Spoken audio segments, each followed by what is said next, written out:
21st century and related to the demands of the market. I have been a major proponent of relating industry with the academia, and what very nicely has been mentioned by our Honorable Minister about having a plan, thinking about where Pakistan will be in the future, looking at the industrial sectors as well as agriculture sectors, and then having a think tank which includes educationists to prepare for that future. The skill set of my minister goes beyond sighting of the moon into picking up of innovation and technology, and he has done tremendous work with the ministry as it is.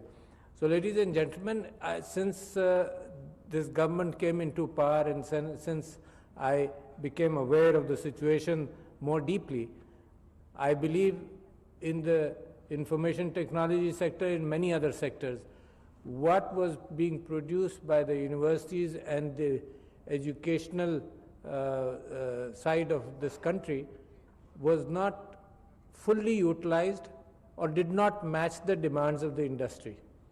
So looking at that, I think I got elected in September, and I wrote an article on artificial intelligence and computing and where Pakistan should be in the fourth industrial revolution as it is coming.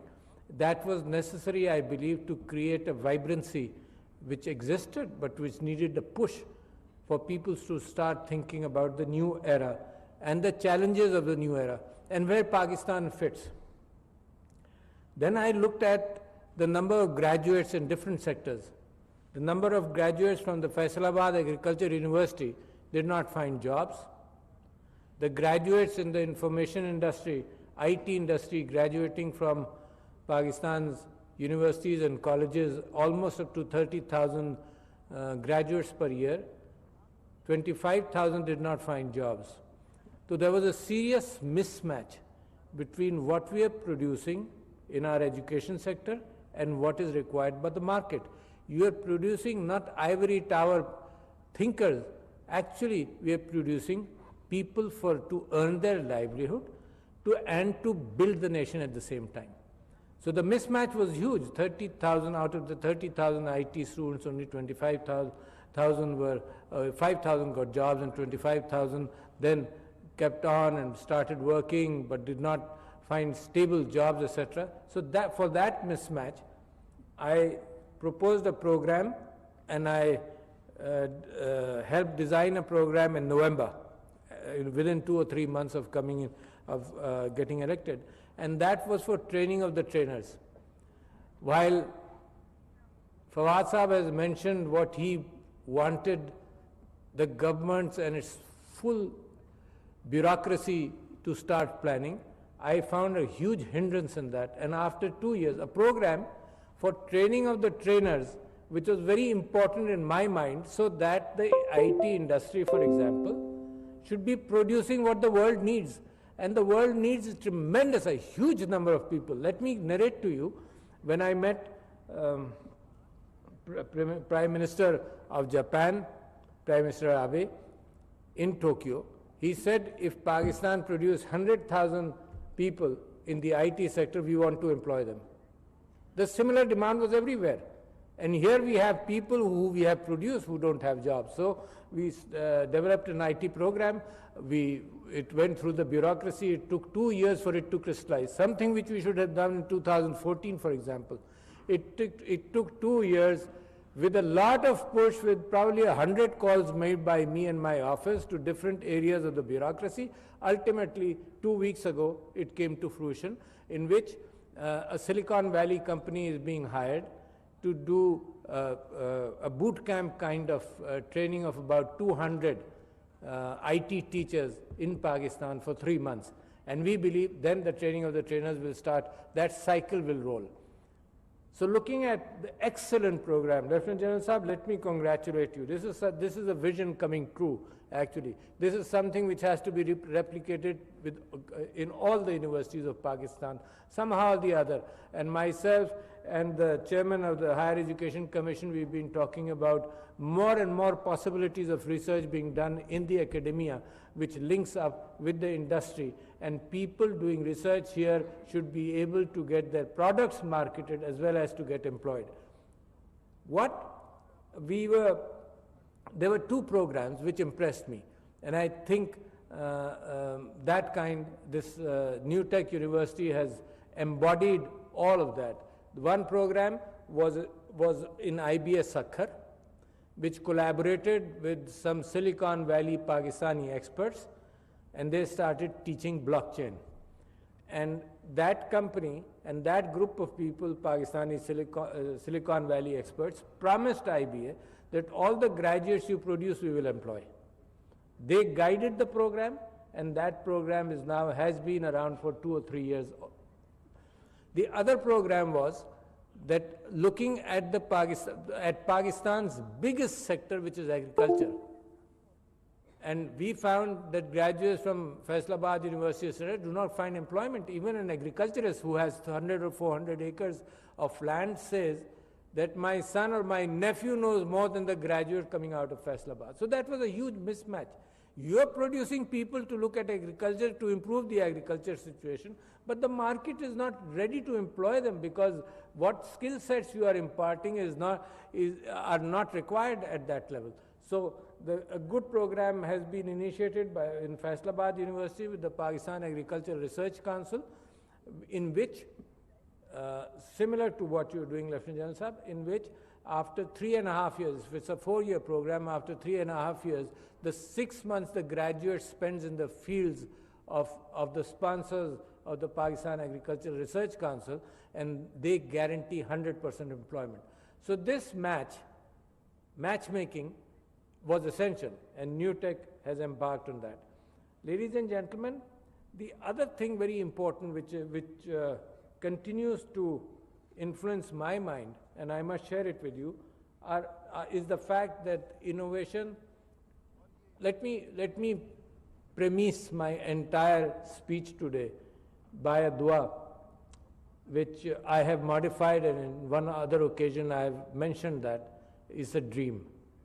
And when you make a dua to Allah subhanahu wa ta'ala, you talk about a dream actually. What is possible, everything is possible with him. So usually, all my life, minister साहब हमने ये दुआ की कि पाकिस्तान के हालात बेहतर हो जाएं, पाकिस्तान की मुश्किलात कम हो जाएं, क्योंकि हमने पाकिस्तान को आम तौर पर मुश्किलात में ही देखा. अब हम एक ख्वाब देख रहे हैं, और मैं एक दुआ करता था जिसको मैंने मॉडिफाई किया है, तो मेरी सारी गुफ्तगू जो है ना उसके साथ लिंक हो जाएगी. वो दुआ ये थी कि पाकिस्तान को अल्लाह ताला एक तरक्की याफ्ता मुल्क बना दे और दुनिया का ताकतवर तरीन मुल्क बना दे. और मैंने उसमें इजाफा ये किया है, पिछले 4 महीनों में हर नमाज के बाद जब दुआ करता हूँ तो मैं कहता हूँ मेरी ज़िंदगी में बना दे.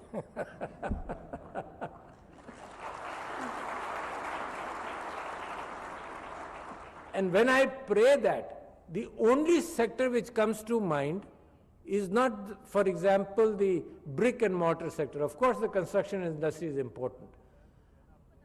Of course, if you set up a textile industry, it will take 8 years, 7 years to come to fruition. Any factory you set up takes 2 or 3 years to be put on the ground, and then another 3 or 4 years to get into maturity.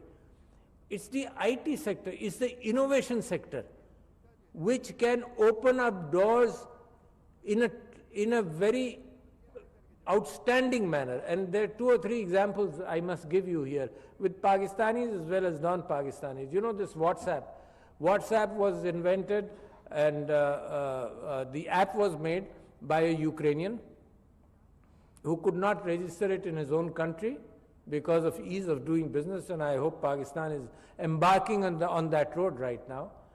And then when the WhatsApp application became mature, Facebook bought it for $18 billion, which was more than all the loans which Ukraine had, etc., etc., but it became a private sector company. Similarly, in Pakistan, there are 2 good examples. One is of Kareem, And the other was, you probably do not know, because I know as an orthodontist and a dentist. I know there's a gentleman by the name of Zia Chishti, for example. He set up an industry in the 90s in the US, which totally modified, which disrupted orthodontics, totally. With braces, he changed the concept. And that industry was set up with a collaboration. In Pakistan, for example, the teeth were scanned in the US. The scan came to Pakistan in Lahore. And in Lahore PC, they rented a floor with 150 dentists who were moving teeth with software in increments. And that plan was sent to Mexico. And from Mexico, the appliances were made and sent to the US, and the entire process took about a week. And Pakistan was a player. But unfortunately, what happened was, and finally he sold that for quite a few $1 billion. Zia Chishti Sahab, a Pakistani himself, sold it for quite a few $1 billion. So these disruptive technologies can change the destiny of the country. And there is tremendous amount of stuff which is happening, whether it's in artificial intelligence, machine learning, deep learning, neural networks. As you look into it, you know, the way our own brains make decisions, which are much faster based on our own biases, but this is what machine learning and computers are being taught to make decisions faster. Rather than digesting raw data, for example, the Deep Blue computer defeated the chess grandmaster. That was raw data in 2000. After that, the AlphaGo computer did not distill raw data. It did not. For example, there were millions of calculations happening in AlphaBlue. There were about 70,000 calculations happening in AlphaGo. And within three hours playing against itself, it defeated all computers as well as chess grandmasters, etc. So this is neural network reasoning, which allows us with our biases to handle a lot of information and to digest it and come out with decision making. So not raw data. So that opens up